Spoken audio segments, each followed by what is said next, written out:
Hello friends, today we will solve worksheet number 3 based on the power of variables and variable, constant, coefficients, numerical coefficients, etc. Then first question of this worksheet, write the exponential form y into y into y into y 9 times. हम लोग power और exponent जो है वो integers chapter में पढ़ चुके हैं. तो यहाँ पे y कितने टाइम्स आ रहा है? 9 times. y will be base and 9 will be exponent. Okay. p into p 21 times. p will be base because it comes 21 times. It is multiplied by itself 21 times. Then power will be 21. Again half कितनी बार आया है? एक ही बार आया है तो half लिख देंगे. फिर ए कितनी बार आया है? एक बार आया है. बी कितनी बार आया है? 1 time 2 times. Then B square. फिर सी कितनी बार आया है? एक बार आया है. अब मल्टीप्लाई हो जाएगा. Then half A B square C. D करेंगे. 2 एक ही बार आया है. A 1 2 3. Then A cube. b 2 times b square into c. then 2 a cube b square and c. ठीक. e minus 6 x how many times? 1 time. x y 1 2 then y 2 and z. इस तरह से करेंगे. f 1 2 3 4. then अब आप लोग क्या करेंगे कि इस तरह से कर देंगे.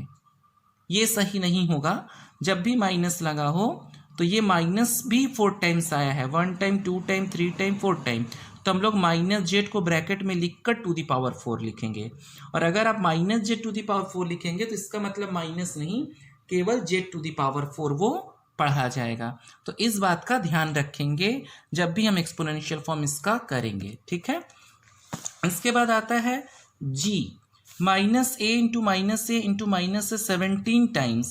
then minus a will be base and exponent will be 17. 3x into 3x into 3x into 3x into 3x 5 times. then 3x to the power 5. wrong. 3 भी आपकी 5 टाइम्स है और x भी. इस तरह से लिखने पर ये सिर्फ x का पावर 5 माना जाएगा, 3 का नहीं. लेकिन अगर हम लोग इस तरह से ब्रैकेट लगा देंगे तो इसका मतलब जो टू दी पावर 5 है ये 3 के पावर में भी 5 है और x के पावर में भी 5 है. क्लियर.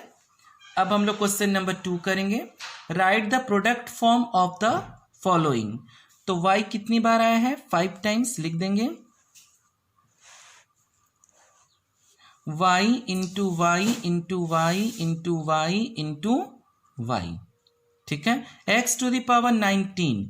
अब 19 टाइम्स नहीं लिखना है, आप इसमें 1 2 3 कई बार लिखिए. फिर डैश डैश डैश करके हम लोग क्या करेंगे, यहाँ पे लिख देंगे 19 टाइम्स.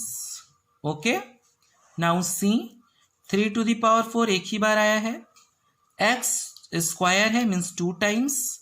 y एक ही बार. z एक ही बार. Okay.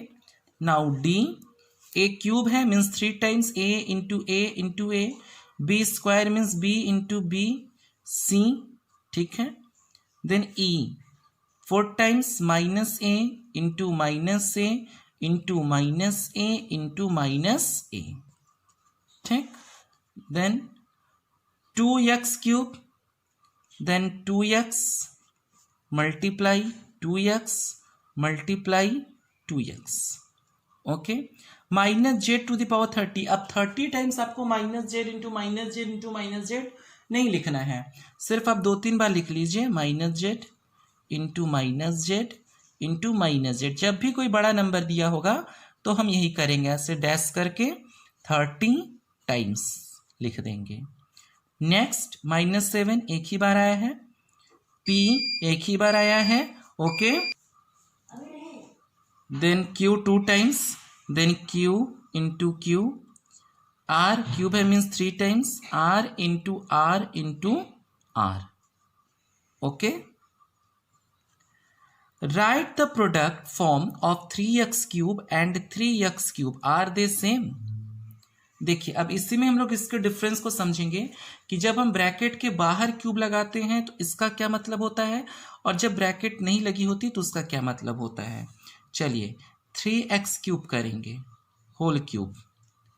3x whole cube means ये 3 भी 3 टाइम्स है, x भी 3 टाइम्स है, then 3x into 3x into 3x। Okay, अब 3 का मल्टीप्लाई आपस में करिए। 3 3 ज़ा 9, 9 3 ज़ा 27। x x x 3 times x cube हो गया। अब 3x क्यूब, अब ये बाहर है मतलब ये सिर्फ x का क्यूब है, 3 का नहीं। Then 3x cube means x into x is equal to 3x cube. क्या दोनों की वैल्यू सेम है? नो, सो लिखेंगे दे आर नॉट सेम। ठीक है। Now question number 4, write the coefficient of x in 2x is. Coefficient के बारे में जो एक्सप्लेनेशन है वो मैंने अपनी पहले वाली वीडियो में कर दिया है। अब हम लोग यहाँ पर केवल कोफिशिएंट लिखेंगे। x इन 2x, तो x को छोड़कर बाकी जो भी चीजें आपको दिख रही हैं वो इसका कोफिशिएंट हो जाएगा। x को छोड़कर यहाँ क्या बच रहा है? 2। a इन -9 है, a का कोफिशिएंट क्या है? a को छोड़ दीजिए, क्या बचा? -9। ठीक है। उसके बाद y इन 4xy, 4xy में y का कोफिशिएंट y को छोड़ दीजिए, बचा 4x। b इन -8abc, b को छोड़ के बाकी जो बच रहे हैं -8ac। a इन -1, कुछ भी यहाँ नहीं दिखाई दे रहा है तो यहाँ पे हो जाएगा 1, लेकिन शाइन क्या लगा हुआ है? Minus, then -1। ठीक है। z in 4/3 z is, z के अलावा जो भी बच रहा है वो हो जाएगा, देन 4/3। एक्स स्क्वायर इन 4x² y, 4x² y में x² का कोफिशिएंट, तो एक्स स्क्वायर को छोड़ दीजिए, क्या हो जाएगा? 4y। ठीक है। y इन y, अब देखिए y के अलावा तो इसमें कुछ दिखाई नहीं दे रहा है, जब कुछ नहीं रहेगा तो 1 लिख देंगे। ठीक है।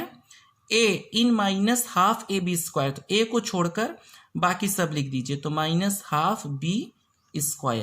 z इन zy में z का क्या होगा? z के अलावा जो बचेगा वो हो जाएगा y। ठीक है। तो इस तरह से हमारा इसका क्वेश्चन नंबर 1, 2, 3 और 4 कंप्लीट होता है।